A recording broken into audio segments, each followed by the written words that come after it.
সবাই ক্ষমতামুখী, জনগণের কথা কেউ ভাবে না।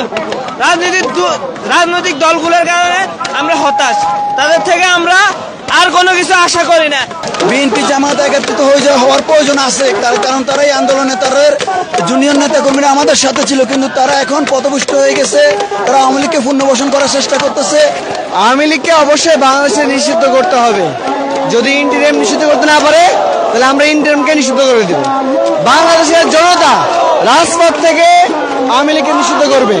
5 আগস্টের হাসিনার পদচ্যুত এবং পলায়নের পরপরই শহীদের রক্তের বিনিময়ে আওয়ামী লীগকে নিষিদ্ধ করা হয়ে গেছে, কিন্তু এই ইন্টারিম সরকার এখনো পর্যন্ত আওয়ামী লীগের বিচারও করতে পারেনি, নিষিদ্ধ করতে পারেনি।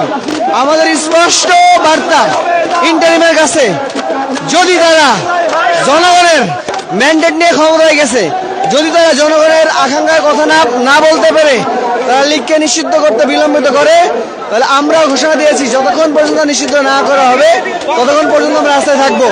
তারা এখন পথভ্রষ্ট হয়ে গেছে, তারা আওয়ামী লীগকে পুনর্বাসন করার চেষ্টা করতেছে। বিএনপি জামাত একত্রিত হওয়ার প্রয়োজন আছে, তার কারণ তারা এই আন্দোলনে তাদের জুনিয়র নেতা কর্মীরা আমাদের সাথে ছিল, কিন্তু তারা এখন পথভ্রষ্ট হয়ে গেছে। তারা আওয়ামী লীগকে পুনর্বাসন করার চেষ্টা করতেছে এবং তাদের সিনিয়র নেতারা সবাই ভারতের হিজুমনি এস্টাবলিশ করার চেষ্টা করতেছে, ভারতের দালালি করতেছে।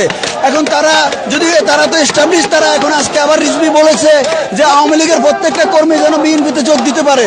অতএব এখন তারা যদি নাও আসে সমস্যা নাই, আমরা আমাদের চুলাই হারাতে দিব না। আমরা আওয়ামী লীগকে নিষিদ্ধ করেই ছাড়বো, আমরা আওয়ামী লীগকে নিষিদ্ধ করেই ছাড়বো, আমরা আওয়ামী লীগকে নিষিদ্ধ না করে ঘরে ফিরবো না। সবাই ক্ষমতামুখী, জনগণের কথা কেউ ভাবে না। আওয়ামী লীগ এতদিন নিষিদ্ধ হয় নাই, আমরা তাদের উপরে আস্থা করছি, তারা আমাদেরকে হতাশ করছে। তার কারণে তারা ভারতের ইন্ধনে তারা আওয়ামী লীগকে পুনর্বাসন করতে চায়, তার কারণে আওয়ামী লীগ নিষিদ্ধ হয় নাই।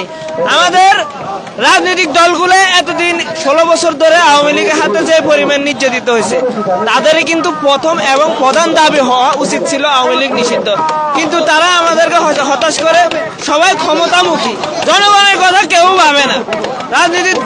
রাজনৈতিক দলগুলোর কারণে আমরা হতাশ, তাদের থেকে আমরা আর কোনো কিছু আশা করি না। আমাদের পাওনা আমরা বুঝে নেব ইনশাল্লাহ।